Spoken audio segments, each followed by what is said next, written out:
Alhamdulillahilladzi bi ni'matihi tatimmus shalihat asyhadu an la ilaha illallah wa asyhadu anna Muhammadan abduhu wa rasuluhu la nabiyya ba'da. Alhamdulillahirabbil alamin. Kita ketemu lagi di hari Rabu malam. Masih semangat teman-teman? Iya, lemas. Enggak semangat. Kenapa kok enggak semangat? Karena SCBD ditutup? Enggak ya? Enggak tahu ya. Alhamdulillah nggak tahu ya. Iya, itu hal yang tidak perlu teman-teman tahu, nggak penting ya. Baik, teman-teman, insya Allah kita akan lanjut pembahasan tentang hari Rabu Minggu kemarin, gitu ya. Oke, sebelumnya teman-teman, ada yang mau store hafalan surat Ali Imran ayat 110? Bisa. Iya. Ada yang mau store hafalan dulu? Yuk. Bisa lah. Oke, ketutupan. Oke, alasan lagi nggak apa-apa. Gitu. Iya. Kebayangkan, jadi kalau ada orang alasan itu, kebayang informasi yang dia dapat tuh kayak gimana sehingga menghasilkan saksiah yang seperti apa. Ya, kemarin udah kita bahas, nanti sekalian kita refresh. Oke. Ada yang mau start hafalan?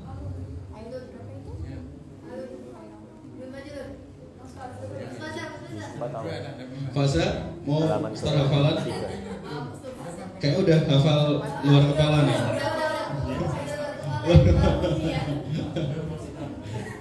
Ayo, masa nggak ada yang bisa nih? Dia berdua sana. Oke, berdua boleh. Tapi abis ini saya nunjuk. Oh ya. Ini ada kita dua ini. Oh ada mau. Gini aja deh, kalau misalnya nggak mau hafal, dibaca dulu gitu ya, dibaca dulu. Siapa yang mau baca, habis itu nanti aku matiin, gitu. Orangnya, bukan. Ini ya.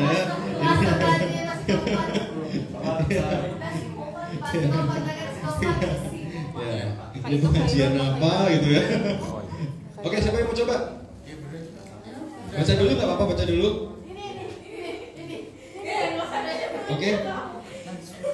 Oke, atau ini slide-nya diganti. Siapa yang hafal lagunya Blackpink gitu? Hafal kan? Ya Allah, itulah realita generasi zaman sekarang ya. Oke, siapa mau coba? Ayo, ya Irfan, ada yang mau coba? Baca dulu aja nggak apa-apa. Kalau udah ngebaca, mau coba? Kalau udah oke. Berdua, boleh langsung ya. Ta'awudz dulu, terus habis itu dibaca. 1, 2, 3.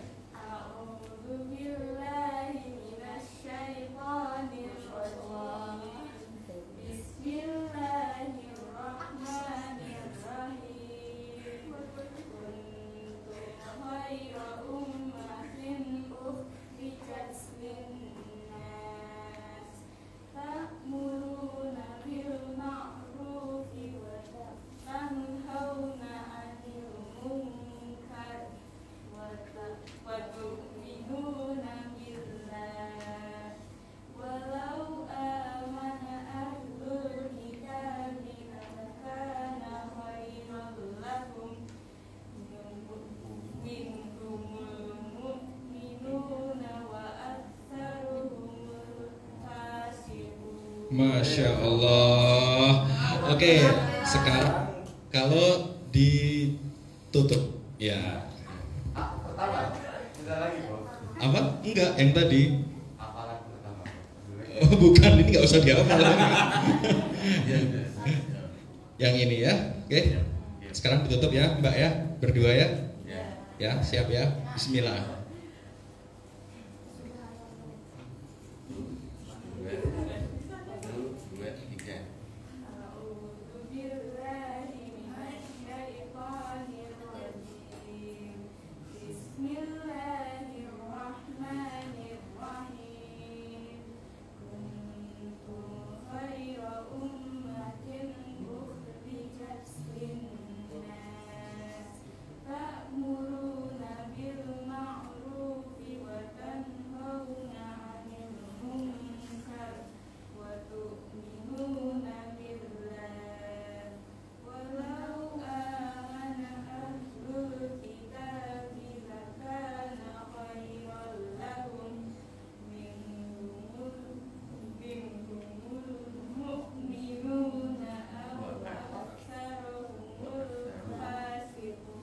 Masya Allah. Oke.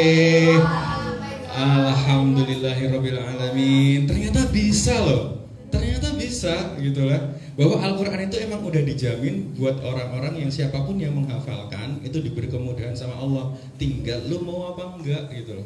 Walaupun tadi ada beberapa al-kalimah yang salah, tapi nggak ada masalah gitu. Yang penting pernah nyoba. Kalau yang akhwat aja berani, ini yang di barisan pertama ini. Nggak ada yang berat. Ya, satu ayat doang. Hah? Satu ayat doang gitu loh. Oke, daripada saya suruh nerjemahin alif lam mim gitu kan, lebih susah lagi kan. Mending ini gitu kan. Oke, ada yang bisa? Ada yang mau coba? Baca dulu nggak apa kayak tadi? Mau coba? Malu? Ayo. 1, Andi. 1, 2, 3. Ayo. Laki-laki terkenal dengan kowangnya loh. Dengan pelindungnya. Kalau yang dilindungi aja sudah hafal, masa yang melindungi nggak ngerti apa-apa? Gitu. Gitu. Laki-laki itu dinilai dari kowangnya gitu ya, bukan dari selebeunya gitu ya. Bukan dari gayanya gitu ya. Oke. Ada yang mau coba? Baca aja dulu.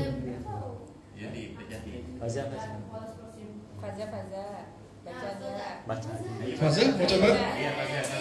Coba ya. Semangat. 1, 2, 3. Silakan. Oh iya. Silakan. Ta'awuz dulu biar setan-setannya hilang.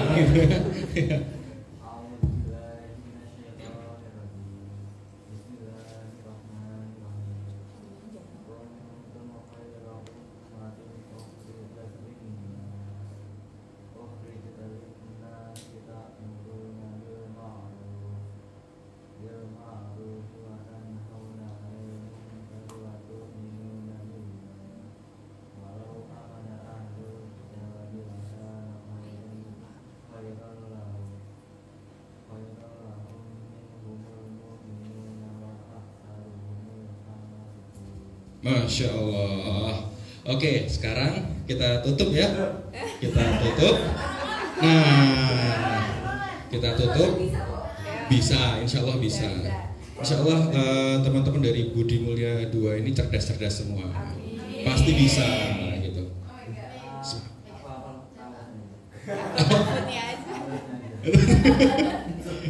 Oke, coba.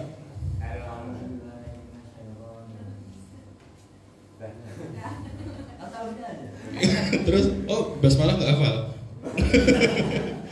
Ayo, coba aja nggak hafal. Sebisanya. Kuntum. Oke, nggak masalah. Baik. Ini ya teman-teman. Alhamdulillah tadi udah ada yang hafal. Satu lagi aja deh, satu lagi. Siapa yang mau coba? Mbak tadi yang udah nyoba siapa namanya? Sorry tadi belum tanya. Ana sama Aina sama Linda. Memang ngafalin atau barusan aja?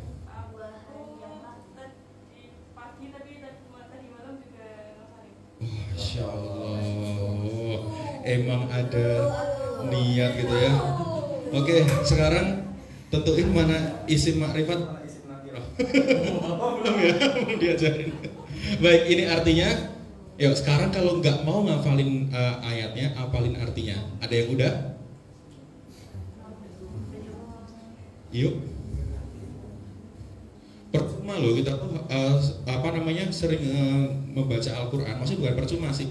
Maksudnya sayang banget kalau Al-Quran itu seandainya cuma kita baca, nggak pernah kita tahu artinya, nggak pernah kita tadaburi, sampai nggak pernah kita terapkan gitu. Itu sayang banget. Karena apa? Karena sebenarnya di Indonesia itu insya Allah nggak kekurangan orang-orang penghafal Al-Quran. Tapi di Indonesia itu kekurangan orang-orang yang mau menerapkan daripada Al-Quran. Oke. Ya, itu kekurangannya. Nah ini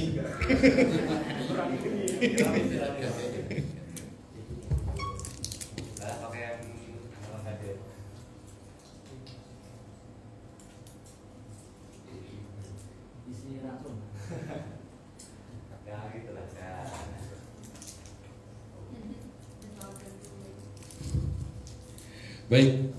Oke, ada yang mau coba artinya doang? Artinya aja. Bahasa Indonesia loh.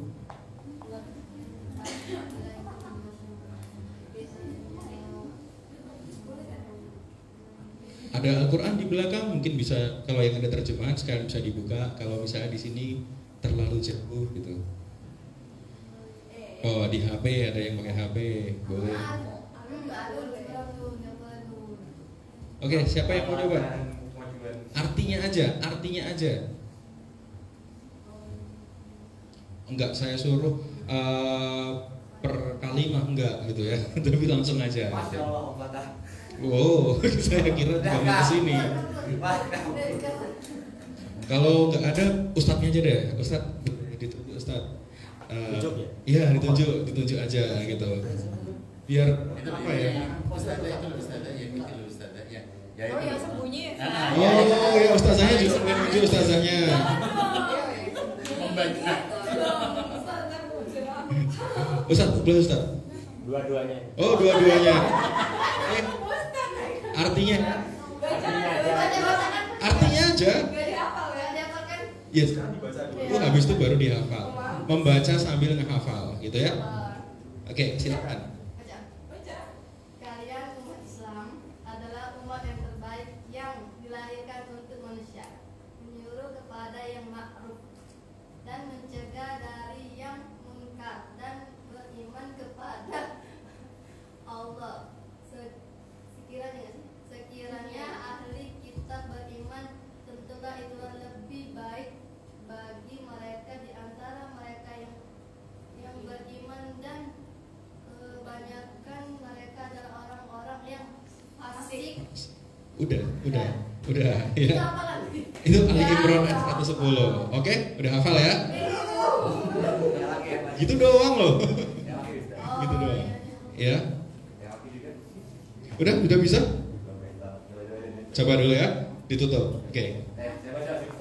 Oh iya, baca dulu, boleh. Silakan.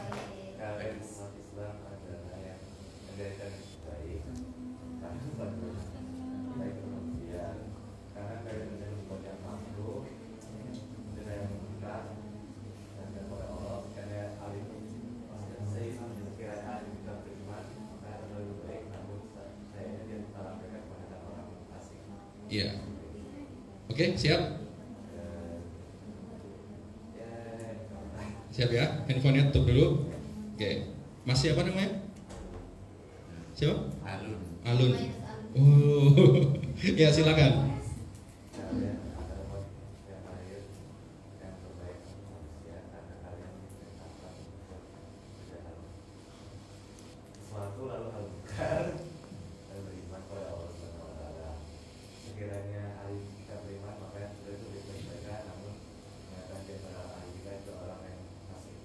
Oke, alhamdulillah. Jadi walaupun memang beberapa yang memang belum bisa, tapi nggak apa-apa. Intinya antum bisa udah mulai mencoba. Satu lagi yang akhwat, ada yang bisa? Udah hafal kan tadi? Udah? Ustazahnya, silakan pilih ustazah. Oh, milih. Iya, milih ustazah. Nyoba itu udah prestasi loh. Iya. Masuk ke mandi. Sheila tadi baris pertama udah hafal kan Arabnya. Ayo Sheila.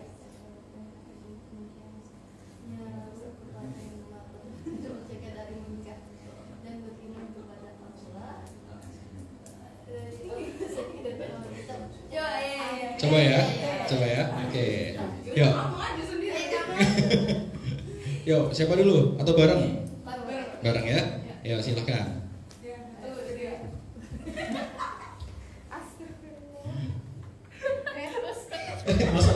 Masalahnya loh. Ayo.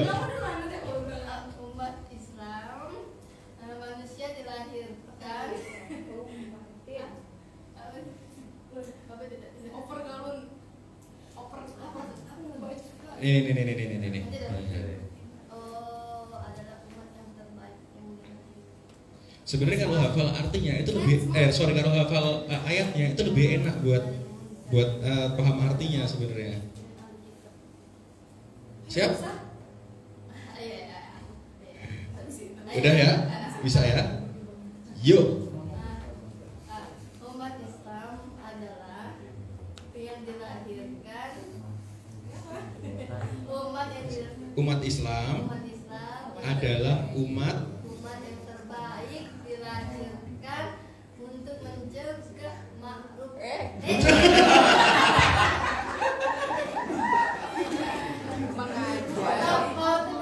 Ya. Allahumma arhamna bil Qur'an. Allahumma bil Qur'an. Aduh. Iya. Mungkin masih ngebug ya, belum update OS ya. Silakan.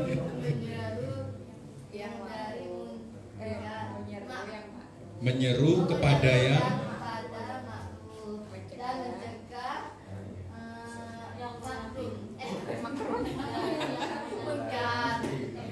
yang mungkar dan tu'minu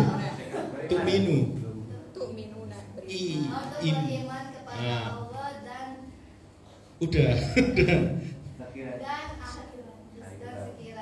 sekiranya kepada ahli kitab di antara orang-orang yang sekiranya ahli kitab itu beriman, maka itu dia lebih baik gitu. Tapi kebanyakan dari mereka fasik apa masbuk? Fasik. Kok masbuk sih? Oke, terima kasih atas usahanya gitu. Jadi gini teman-teman, ketika teman-teman memahami konsep ikhtiar dan hasil, teman-teman itu tidak akan dimintai pertanggungjawaban oleh Allah perkara hasil, tapi teman-teman akan dimintai pertanggungjawaban di sisi Allah terhadap ikhtiar yang dilakukan oleh teman-teman. Karena hasil itu ranahnya Allah, ikhtiar itu ranahnya manusia. Kalau ada orang yang berpendapat bahwa usaha tidak mengkhianati hasil, maka itulah calon-calon orang kena quarter life crisis atau insecurity dalam hidupnya. Karena apa? Dia ngerasa udah ngelakuin semua, tapi hasilnya kok nggak seperti yang dia harapkan. Karena hasil itu sekali lagi, hasil itu adalah ranahnya Allah. Pernah nggak teman-teman waktu misalnya di sekolah gitu, ada yang nyontek, teman-teman udah belajar semalaman, udah ikut bimbel, di sini dibimbing sama ustadz-ustazahnya gitu ya. Giliran ujian ada yang nyontek, yang nyontek lebih bagus nilainya daripada teman-teman sendiri. Ngerasa banget ya. Nah itulah ketika kita merasa bahwa waduh hasilnya kok kayak gini. Padahal hasil itu ranahnya Allah, bukan ranahnya manusia. Sebabnya kita kecewa karena merasa hasil ranahnya kita, bukan ranahnya Allah. Padahal hasil itu ranahnya Allah. Kalau ikhtiar itu dipengaruhi ikhtiar gede, hasil gede, maka orang yang usahanya lebih keras, orang yang jam kerjanya lebih banyak akan mendapatkan hasil yang lebih banyak.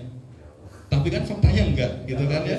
Ya kan? Faktanya kan enggak. Faktanya justru malah orang-orang yang kerjanya santai, yang cuma duduk-duduk aja, akhirnya apa? Mendapatkan gaji yang lebih banyak daripada orang yang sudah bekerja secara waktu, secara tenaga, itu mereka lakukan. Maka itulah bedanya. Nanti insya Allah di belakang, di pertemuan ke berapa ya? Kita masih sampai Desember atau November ya?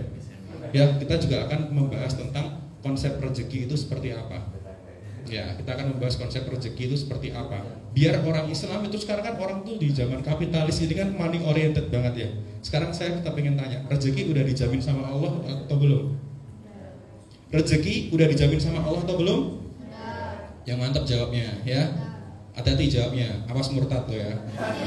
Rezeki udah dijamin sama Allah atau belum? Pasti dapat? Iya. Rezeki udah dijamin sama Allah atau belum? Pasti dapat? Pasti dapat?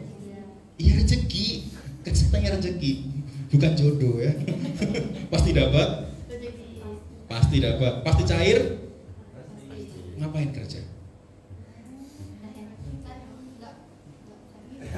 Iya. Berat, katanya pasti dapat, pasti cair.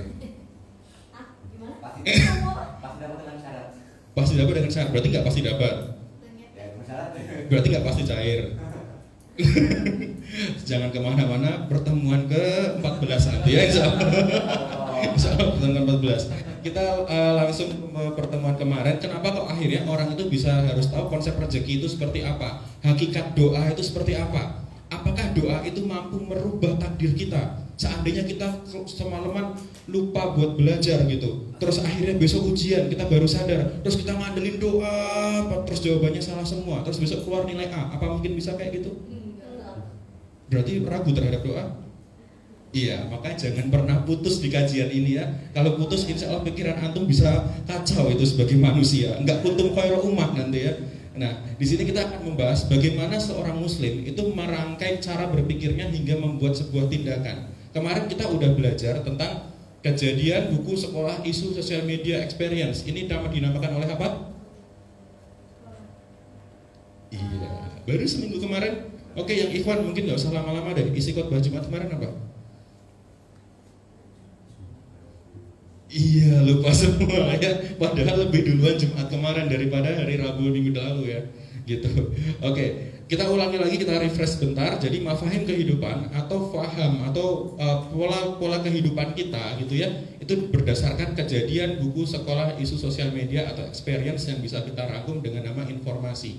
Mustahil seseorang itu tuh mustahil seseorang untuk bergerak itu tanpa memiliki informasi sebelumnya. Contohnya, antum megang apa itu? Pulpen. Tahu dari mana itu pulpen? Katanya. Dikasih tahu sama siapa dulu waktu kecil? Enggak ingat ya. Dikasih tahu, tapi ada yang ngasih tahu atau tiba-tiba tahu, oh ini pulpen gitu. Oh iya, ini air ya. Paling gampang. Kenapa antum bisa tahu itu air? Pasti ada yang ngasih tahu. Ya kan? Nah, dari yang ngasih tahu, misal katakanlah orang tua gitu ya.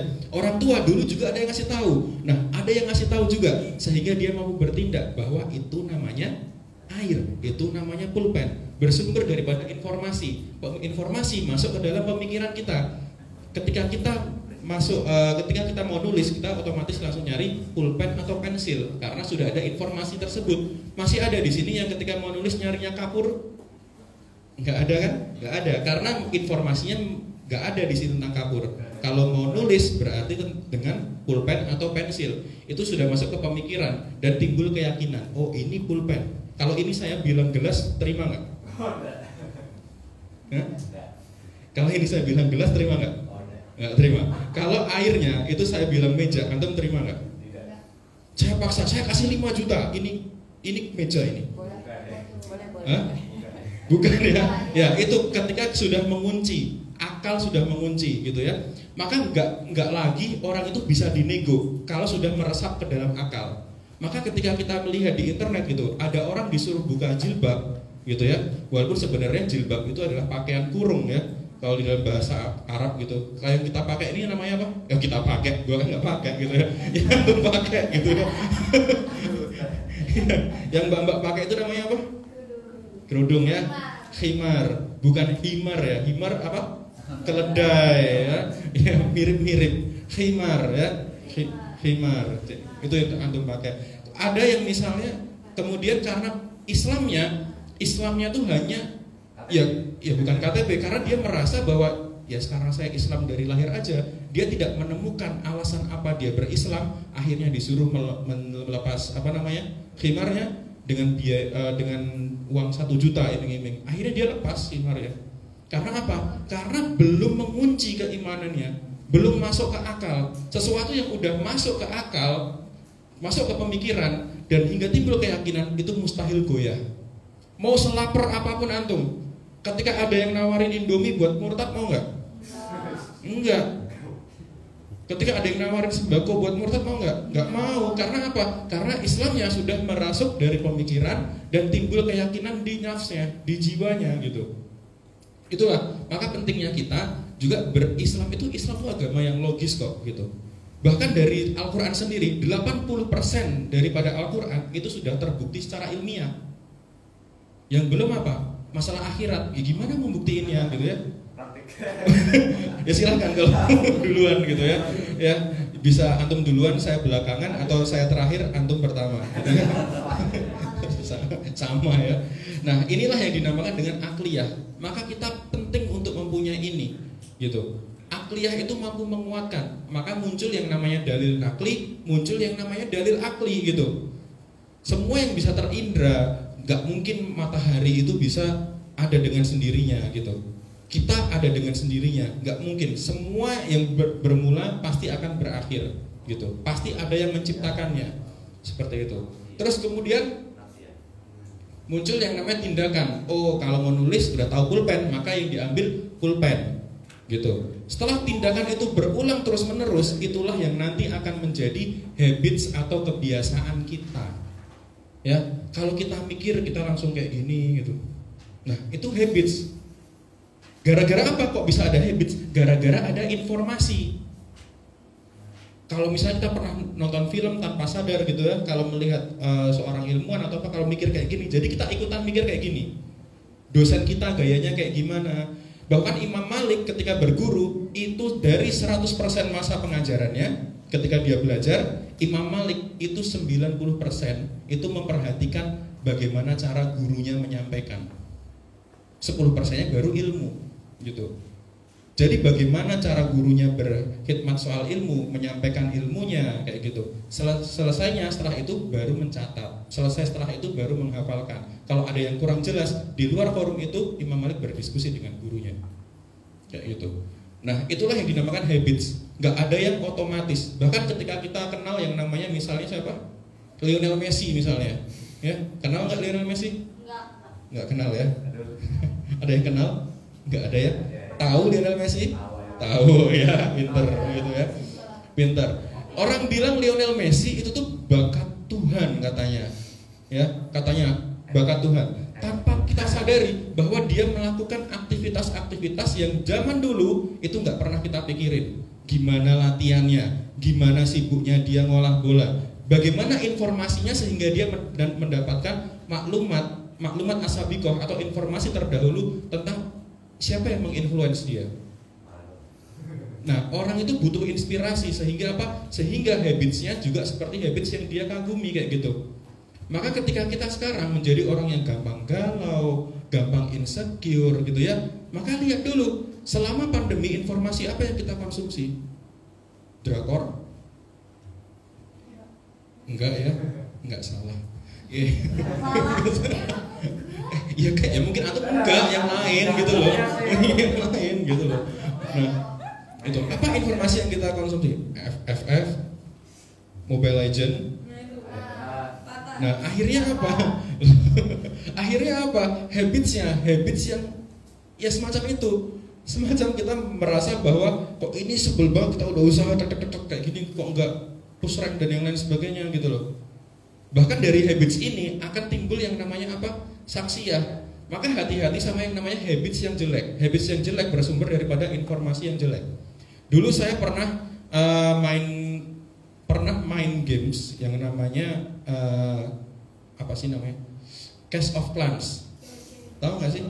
Tahu. Tapi setelah saya paham maknanya, apa yang mereka ingin sampaikan, saya tinggalin game itu. Game itu membuat manusia tanpa sadar menjadi money oriented. Iya enggak? Iya betul. Ya, antum belajar kapitalisme. Ya, setelah tahu kayak gitu akhirnya ditinggalin. Terus kalau teman-teman mungkin yang seangkatan sama saya, mungkin kelahiran 90-an sampai awal 2000-an gitu ya. Ngalamin enggak? Oh 90-an juga? Oh 2000-an. 2000 berapa? Oke, pernah main game Final Fantasy? Final Fantasy? Enggak pernah ya? Pernah nonton? Oke, coba bisa ceritain nggak filmnya kayak gimana? Oke, film Final Fantasy, dari gamenya, dari filmnya, saya main Final Fantasy dari zaman di PS1 gitu. Di zaman di PS1 sampai PS3 saya masih main gitu ya. Nah di PS, kemudian baru muncul filmnya gitu ya. Nah di filmnya, di gamenya itu menunjukkan bahwa apa? Manusia itu bersumber daripada materi dan akan kembali menjadi materi. Kita tuh dari materi, dari makhluk hidup bersel satu tadinya. Artinya apa? Semakin antum menyelami Final Fantasy, semakin antum akan menjadi orang yang ateis. Gak ada pertanggungjawaban. Semua yang ada di kehidupan tinggal jalan-jalan aja. kayak gitu. Maka hati-hati memilih informasi karena akan berujung terhadap saksiyah. Apa itu saksiyah kemarin? Saksiyah adalah kepribadian yang tersusun dari akliyah, pola pikir, dan nafsiyah atau pola sikap, kayak gitu. Jadi nggak mungkin kok kita tiba-tiba kenal pulpen gitu tanpa ada informasi terdahulu, nggak mungkin. Sekarang saya tanya sama teman-teman yang ada di sini, teman-teman itu berislam karena takdir atau pilihan?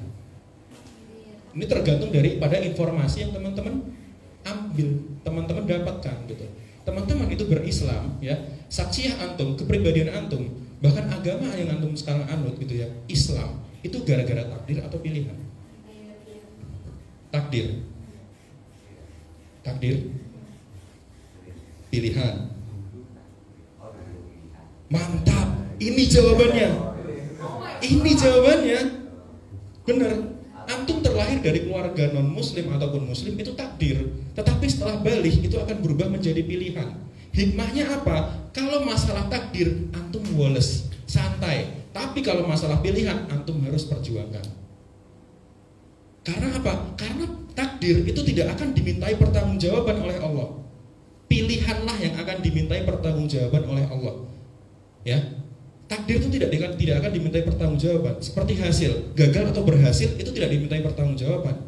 Tapi pilihan itu loh dimintai pertanggungjawaban sama Allah. Contoh takdir itu apa? Antum hidungnya pesek, nggak mungkin dimintai pertanggungjawaban sama Allah gitu. Mas siapa namanya? Mas Alun. Mas Alun, antum masuk neraka. Kenapa ya Allah? Antum pesek. Nggak mungkin gitu loh.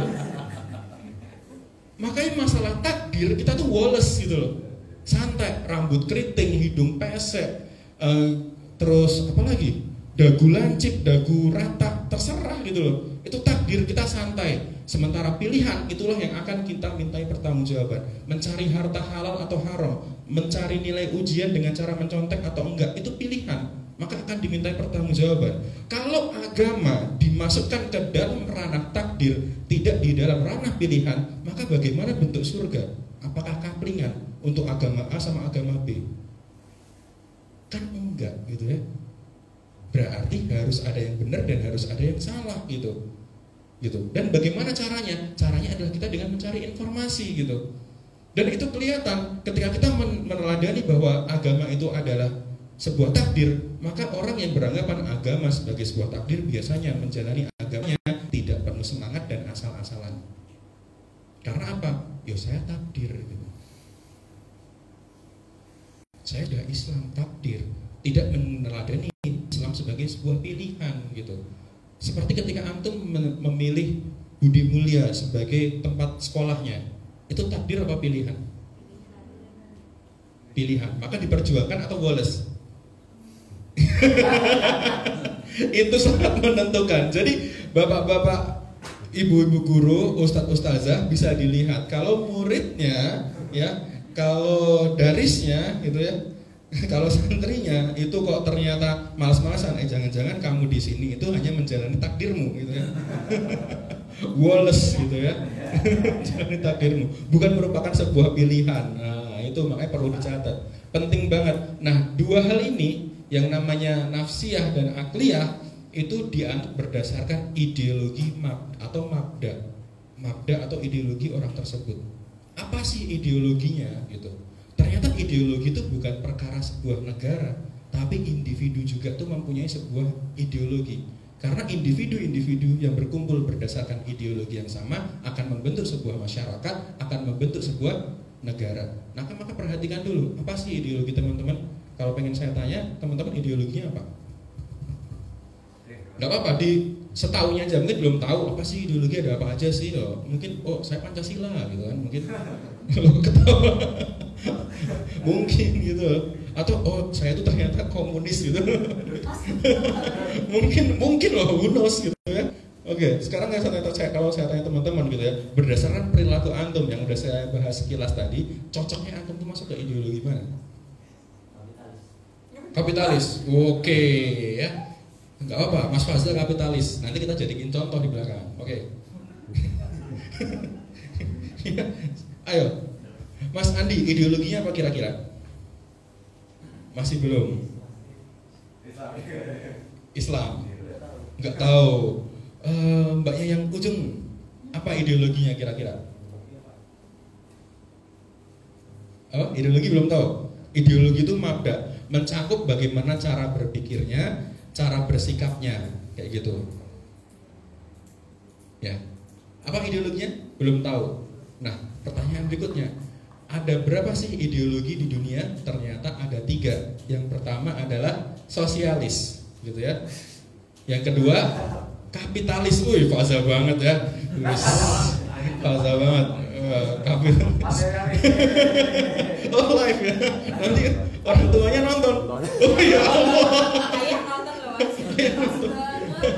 Oke, kemudian ya, ayahnya Fazan nonton, Masya Allah. Terus yang ketiga adalah ideologi Islam, gitu. Kenapa kok akhirnya Islam dimasukkan sebuah ideologi? Karena kita sering menjumpai kata-kata tentang Islam itu apa? Hablum minallah, hubungan kita dengan hablum min nafsih, hubungan diri kita dengan diri kita sendiri. Kemudian hablum minan, hubungan diri kita dengan orang lain. Hablum minallah contohnya apa? Terus syahadat, betul. Sholawat, puasa, kurban boleh. Pergi haji, ya termasuk hablum minallah. Zikir, hablum minallah. Oke, hablum min nafsih. Apa yang termasuk dalam hablum min nafsih? Hubungan diri kita dengan diri kita sendiri. Makan, betul. Mandi.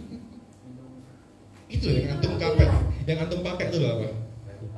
Berpakaian. Tidur. Itu hablum min nafsih. Semuanya itu ada nilai pahalanya, baik hablum minallah, hablum min nafsih, hablum minan nas. Itu ada nilai pahalanya gitu. Contohnya misalnya antum hablum min nafsih ya, BAB, itu ada nilai pahalanya loh. Percaya nggak dari BAB ada nilai pahalanya? Oh, berarti biasa terus. Ya nggak apa-apa, kalau itu cukup dan buat antum cukup nggak masalah gitu ya. Ya, iya kalau buat antum cukup nggak apa-apa gitu ya. Bisa misalnya 24 jam terus-terusan gitu mau di situ nggak apa-apa gitu ya. Kalau buat antum cukup. Ya, hablum min nafsih dari BAB aja kita bisa dapat pahala dari situ gitu loh. Mau dihitung nggak ada potensi berapa pahala dari kita buang air besar gitu. Loh, kok nggak mau? Ini biar teman-teman praktekin gitu loh. Loh, beneran. Oke ya, bener ya. Sekarang ini ada berapa potensi pahala dari BAB? Itu Mas Harun ada Ya Mas kalau maksudnya kalau lagi belum ya udah biar aja, nggak usah ditahan-tahan. Itu berarti takdir. Iya itu berarti nggak ada bedanya katanya kan kata Allah itu kan Al-Quran itu kan sebagai huda dan furqan, petunjuk dan pembeda. Kalau kita sama-sama makan dengan orang-orang kafir, maka apa istimewanya Islam? Ketika kita sama-sama tidur dengan orang non-muslim, maka apa istimewanya Islam? Ketika kita sama buang-buang air besar atau kecil dengan orang-orang kafir, maka apa istimewanya Islam? Mana furqannya gitu ya? Maka di sini perbedaannya salah satunya. Ketika kita mau masuk ke kamar kecil gitu ya, menggunakan kaki apa? Kiri kanan lompat? Kiri. Oke, lompat ya, enggak masalah. Emang kapitalis tuh kayak gitu. Nanti kita bahas ya. Emang kapitalis tuh gitu. Nanti kan kita bahas gitu. Kenapa kok akhirnya saksiahnya beliau itu seperti itu gitu ya? Apa akliyahnya? Nanti akan kita bahas. Gitu ya. Saya hello ayah dulu kan. Iya. Buang masuk kamar mandi pakai kaki kiri, dapat 1 potensi pahala. Gitu ya. Terus kemudian posisinya jongkok, duduk, guling-guling, tiarap. Jongkok, duduk, guling-guling, tiarap.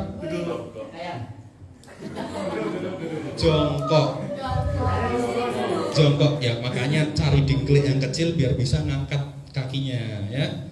Jongkok yang benar. Terus habis itu beristinja.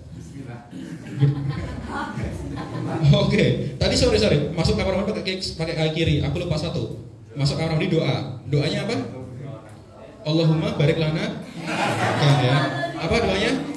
Allahumma inni a'udzubika Oke, dapat dua potensi pahala. Terus kemudian yang ketiga apa?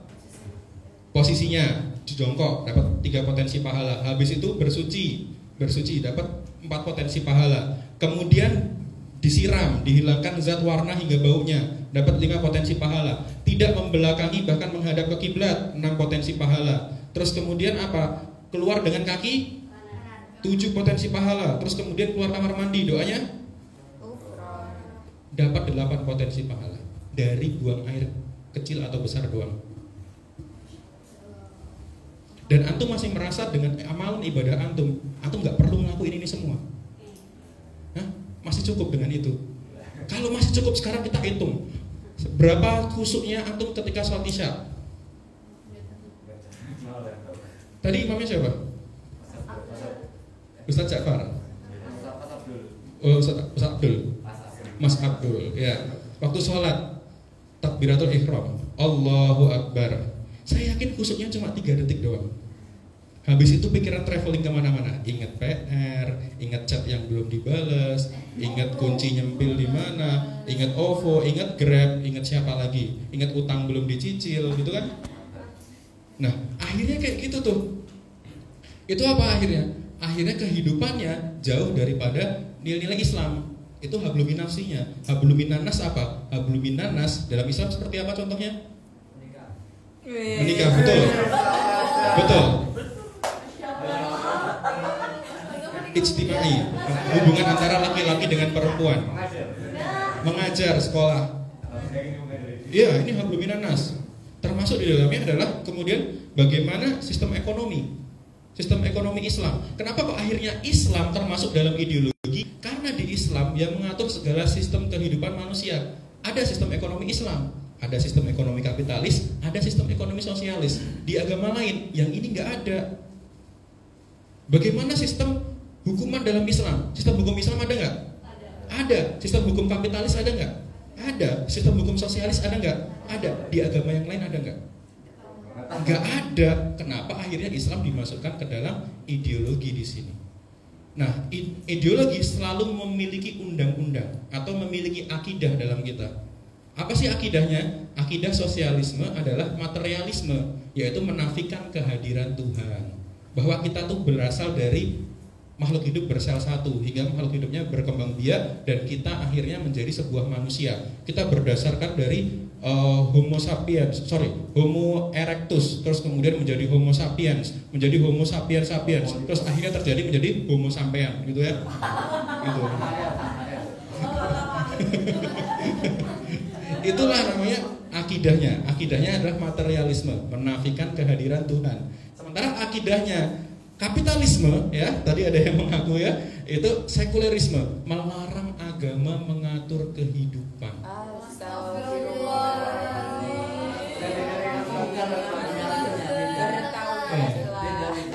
Itulah kapitalisme, akidahnya sekulerisme.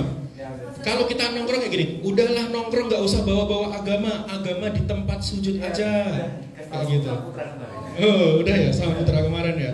Nah, itulah yang namanya sekulerisme, melarang manusia melarang agama mengatur kehidupan. Terus kemudian kalau misalnya jilbab gitu ya, udah jilbabin hati dulu gitu ya. Ya seringnya misalnya di luar sana kalau kita mau berjilbab, udah nggak usah fanatik, jilbabin hati dulu ya. Salah, jilbab itu hati itu jangan ditutup, yang ditutup aurat, hati yang dibuka gitu. Akhirnya apa? Ketika kita berjilbab, kita nggak gampang ngafirin orang lain, kita nggak gampang ngatain orang lain gitu. Innamal a'malu bil khawatim gitu ya. Segala amal, segala perbuatan itu bergantung daripada akhirnya gitu. Semua orang yang belum mendapatkan hidayah, yang mungkin belum tersentuh oleh Islam, gunakanlah lisan kita untuk menyampaikan keindahan-keindahan dari Sang Pencipta. Harusnya kan seperti itu. Jadi jangan kebalik gitu loh. Malah hatinya dijilbabin, auratnya dibuka gitu ya. Jangan kebalik. Nah, itulah akidah sekulerisme, akidah daripada kapitalisme. Maka ketika kita menjumpai orang yang seperti itu, langsung ketebak, oh ideologinya kapitalisme, nggak mau diatur di kehidupannya dengan agama. Pakai agamanya hanya di tempat sujud saja gitu. Ya lu kira Allah cuma ada di tempat sujud lu doang gitu ya. Kemudian Islam, apa sih akidahnya? La ilaha illallah Muhammadur Rasulullah. Terus hukumnya apa? hukumnya kalau sosialisme itu adalah materi dan alat-alat produksi, di mana itu bisa memproduksi suatu benda, memproduksi suatu bahan, barang, maka itulah yang akan dijadikan hukumnya. Orang mau kerja 24 jam sehari nggak masalah gitu. Yang penting apa? Ciri khasnya kapitalisme, sama rasa, sama rata. Nggak ada yang boleh kaya, nggak ada yang lebih kaya, nggak boleh ada yang lebih miskin gitu. Dan harus bangga terhadap penguasa yang sah. Itulah sumber hukum daripada sosialisme. Kemudian sumber hukum kapitalisme adalah akal dan hawa nafsu manusia gitu. Jadi apa? Sumber hukumnya selalu menyandarkan kepada hawa nafsunya. Syariat kalau ada, oh ini cocok sama nafsuku saya ambil, yang nggak cocok sama nafsuku akan saya buang. Ya ayyuhalladzina amanu dakhulu fis-silmi kafah wa la tattabi'u khutuwatis syaitan. Bahwa kita tuh disuruh masuk ke dalam Islam secara keseluruhan gitu ya, nggak boleh prasmanan gitu. Antum setuju sama yang namanya sholat duha, antum setuju sama yang namanya sholat tahajud, tapi antum nggak setuju kalau pacaran dibilang haram, itu nggak boleh gitu ya. Tuh. Itu yang namanya hukumnya daripada orang kapitalis, menyandarkan semua kepada hawa nafsunya. Sementara hukum daripada ideologi Islam adalah kepada Al-Quran dan As-Sunnah. Terus kemudian turunannya daripada ideologi sosialisme itu ada ateisme, diktatorisme, sinkretisme. Ateisme, wah turunannya. Jadi orang ateis itu belum tentu berpaham sosialis, tetapi orang yang berpaham sosialis biasanya udah cenderung ateis, gitu. Karena apa? Karena meniadakan peran Tuhan di situ. Terus kemudian turunan daripada kapitalisme itu ada liberalisme dan pluralisme. Beranggapan apa? Semua agama sama. Semua agama sama apa beda? Oke, kalau sama ya mending kita seminggu sekali nyanyi-nyanyi gitu kan ya. Kok agak dark ya? Iya kan? Kalau semua agama sama kayak gitu. Terus kalau turunan daripada Islam ternyata nggak ada. Itu tadi ya. Jadi teman-teman, ideologinya teman-teman sekarang apa? Kalau saya tanya kembali. Islam beneran? Yang kapitalis mau move on? Atau tetap yakin dengan kekapitalismenya? Sebagian. Ya bener. Ya. Sumber hukumnya akal dan hawa nafsu manusia. Ya. Sebagian bener. Agama cuma dipakai buat sholat, soal kehidupan nggak mau bawa agama gitu. Nikah atau enggak penting gitu ya. Buat orang kapitalis gitu ya. Yang penting apa? Nafsunya tersalurkan. Hukumnya udah jelas gitu. Nah, kemudian dari ketiga ideologi ini itu dipengaruhi juga oleh pola pikirnya. Mafahim bersumber daripada ideologi. Seorang dipengaruhi oleh pola pikirnya. Nah, pola pikir manusia itu ada jangka apa? Jangka? Apalagi? Jangka pendek? Jaga jarak. Oke. Buat tahu apa aja sih yang ada di pola pikir manusia, jangan kemana-mana, sampai ketemu di pertemuan berikutnya. Assalamualaikum warahmatullahi wabarakatuh.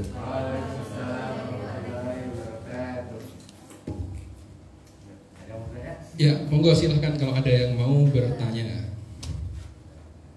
Ideologi negara kita apa? Ideologi negara kita apa? Insya Allah akan kita bahas enggak ya? Ya nanti teman-teman bisa menilai sendiri. Tadi kan teman-teman udah ada tahu kan 3 itu. Nah sebenarnya arah saya bukan ke negara sih, tapi ke diri kita sendiri gitu loh. Gitu. Diri kita sendiri tuh sebenarnya dari 3 tadi itu memiliki kecenderungan kemana gitu. Ke kapitalisme kah? Ada uang abang saya, nggak ada uang abang tendang gitu ya. Atau ke sosialisme gitu ya. Ya kita kerja bareng-bareng, susah senang bareng-bareng gitu ya. Nanti kekayaan kita pokoknya harus dibagi sama. Iya, dibagi bareng-bareng. Itu kan sosialisme banget kayak gitu. Dan sumber hukumnya didasarkan kepada kalau di rumah ya berarti ke kepala keluarga kayak gitu. Gitu. Kalau sekarang saya bilang sholat ya, sholat itu ideologinya apa? Aktivitas sholat itu ideologinya apa? Ya Islam. kita bahas ya. Seandainya sholat itu ideologinya sosialis gitu ya, maka nggak ada tuntunan ngadep ke barat gitu. Karena apa? Karena terserah imam dong mau ngadep mana. Kan pemimpin sumber hukum tertinggi sosialisme gitu ya. Imam ngomong A ikut A, nggak boleh ngomong amin, ya udah nggak amin gitu. Mau rokaatnya diputar balik, mau sujud dulu baru takbiratul ihram, terserah. Itu namanya sosialisme. Kapitalisme, kalau sholat seandainya pakai kapitalisme, gimana jadinya? Sholat harus bayar, harus tanda kutip sedekah, harus bayar. Mau sholat harus bayar gitu ya. Soft depan 750, soft depan, soft 2 500.000, soft 3 300.000. Nah sampai ke sana. Nah itu kalau ada kelasnya, itu kapitalisme banget gitu ya. Kalau misalnya ternyata udah habis, ya udah daftar tunggu masuknya gitu. Terus kemudian apalagi arah kiblat jadi nggak jelas. Kenapa? Karena semua di situ voting suara terbanyak gitu ya. Wah kita kemana nih? Oh sekarang sholat zuhur, cocoknya kita tuh ini menghadap ke selatan aja gitu misalnya. Atau sholat zuhur siang, enaknya buat tidur siang nih 2 rakaat aja, yuk kita voting yuk. Nah kayak gitu. Itu kapitalisme banget gitu. Asasnya manfaat gitu. Kalau teman-teman tuh orang-orang insya Allah orang-orang yang baik aja, orang-orang yang baik banget lah insya Allah ya. Tapi kemudian ada yang ngedekatin teman-teman buat mengambil manfaatnya, itu ciri khas kapitalisme. Dekat cuma mau ngambil enaknya doang. Nah itu kapitalisme banget. Nah maka sholat itu mengatur Islam di situ, ideologinya Islam. Karena apa? Karena udah ada aturannya. Sumber hukumnya apa? La ilaha illallah Muhammadur Rasulullah. Kayak gitu. Itu paling enak gambarinnya. Ideologi itu seperti itu. Seandainya sholat pakai sosialis gimana? Seandainya sholat pakai kapitalis gimana? Nah itu. Oke, ada lagi yang mau tanya? Nah ini barusan mau pinjem pulpen bayar dulu.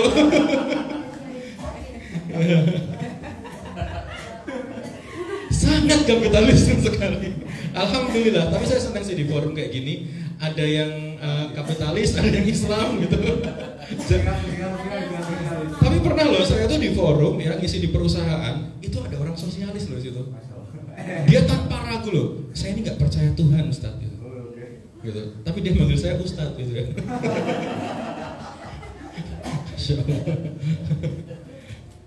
Iya. Baik, ada yang mau tanya? Silakan.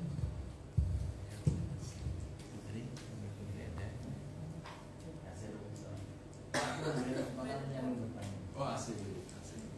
Udah nyambung. Silakan Mas. Kebetulan kan saya di SMA ada teman yang sosialis. Ya beliau mengatakan ya pada saya itu terus terang nggak percaya sama goib, nggak percaya juga. Kalaupun sholat karena hanya dulu harus seperti itu. Nah itu kan jadi teman saya. Otomatis saya dapat dosa bagi dia. Oh enggak. Enggak. Ya walaupun sempat mengingat itu. Ya, enggak dapat dosa. Cuma gini, konsep mafahim, konsep pemikiran, ya, konsep pemahaman itu tuh gini teman-teman. Potensinya cuma 2. Kalau enggak kita yang menularkan, kita yang ketularan. Gitu. Konsep pemikiran tuh kayak gitu. Makanya berarti Islam ngelarang kita berarti Islam harus ngatur kita buat pilih-pilih teman. Iya. Emang harus gitu loh. Ya kambing cuma temenan sama kambing gitu loh. Gitu ya. Singa juga bakal temenan sama singa gitu. Karena potensi dari pemikiran adalah kita yang menularkan atau kita yang ketularan gitu. Antum nggak akan bisa menjadi orang yang benar-benar menjadi penghafal Quran kalau lingkungan antum masih lingkungan yang toksik, yang hobi gibah, nggak bakal bisa jadi hafal Quran gitu. Maka diperlukan lingkungan yang mendukung gitu. Berteman nggak masalah gitu ya, berteman nggak masalah, tapi bersahabat jangan gitu. Karena sahabat itu levelnya beda gitu ya. Apa sih teman dekat itu kan kalau bahasa Arab artinya sih korib ya. Korib udah dekat banget. Bahkan kurban itu kan jadi kata korban gitu ya, artinya dekat. Dikasih huruf alif sama nun menjadi maknanya superlatif, menjadi semakin gitu. Jadi kurban itu artinya adalah semakin orang yang melaksanakan syariat itu menjadikan orang itu semakin dekat sama Allah. Maka ketika orang yang ideologinya bukan Islam, kurban hanya dijadikan ajang kapitalisme, pamer-pamer hewan. Sapi 5 ton gitu, emang ada ya? Difoto, tapi ya jadinya apa? Nggak nambah kedekatan dia sama Allah gitu loh. Gitu. Nah, berteman tuh juga kayak gitu. Bertemanlah dengan orang yang menambah kedekatan kita sama Allah gitu. Jadi saya pengen menutup dengan, mungkin nggak ada yang bertanya ya di sini ya. Saya pengen menutup dengan kisah dari Salman Al Farisi dan Abu Darda. Salman Al Farisi dan Abu Darda udah tahu ya Mbak? Itu yang suka sama orang yang sama. Yoi, betul ya. Jangan-jangan dulu itu kisahnya sama suaminya. Oh, itu suaminya. Saya baru tahu. Ya, jadi gini teman-teman, Salman Al Farisi dan Abu Darda itu tuh sahabatan gitu. Salman Al Farisi dari Persia, Abu Darda dari Madinah gitu ya. Nah, Salman Al Farisi itu tuh seneng sama cewek dari Madinah gitu. Seorang wanita dari Madinah. Hingga akhirnya dia ngomong sama Abu Darda, Abu Darda, saya seneng tuh sama cewek, tolong menjadi waliku buat melamar si wanita tersebut. Akhirnya apa? Abu Darda yang maju gitu ya, ngelamar si wanita tersebut. Ketemu main ke rumahnya, ketemu bapaknya, menyampaikan keinginannya, Pak, ini ada sahabat saya Salman Al Farisi yang pengen melamar anak bapak gitu ya. Terus akhirnya bapaknya ke belakang nanyain ke anaknya bersedia atau enggak, kemudian berdiskusi juga dengan istrinya, akhirnya muncul lagi ke hadapan Abu Darda. Jawabannya apa? Mohon maaf, lamaran untuk Salman Al Farisi terpaksa saya tolak. Tapi jika yang melamar Abu Darda atau antum, maka lamaran ini diterima. Kalau itu ya remaja zaman sekarang nggak kebayang instastory-nya itu penuh curhatan kayak gimana. Dasar tukang tikung, gitu ya. Tapi apakah Salman Al Farisi itu kayak gitu? Enggak. Salman Al Farisi kemudian malah memeluk Abu Darda gitu, dan dia beristighfar dan dia berkata bahwa sebenarnya saya lah yang bersalah karena saya telah mendahului takdir dari Robku gitu. Akhirnya apa? Biaya pernikahan yang sudah ditabung oleh Salman Al Farisi disedekahkan ke Abu Darda. Ini sahabatku untuk biaya pernikahanmu dengan dia. Itu kalau lingkungan kita sudah lingkungan Islam ya kayak gitu. Kalau lingkungan kita bukan lingkungan Islam, akhirnya apa? Dikompori. Ih, tega banget tuh sahabat. Udah jalan bareng, sahabatan bareng, tukang tikung gitu. Udah kayak gini aja persahabatan kita gitu.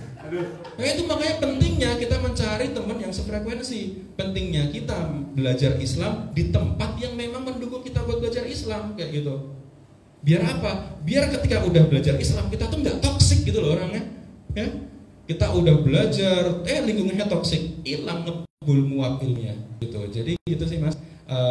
Berteman nggak salah gitu, sambil spill tentang Islam dikit-dikit ya gitu ya.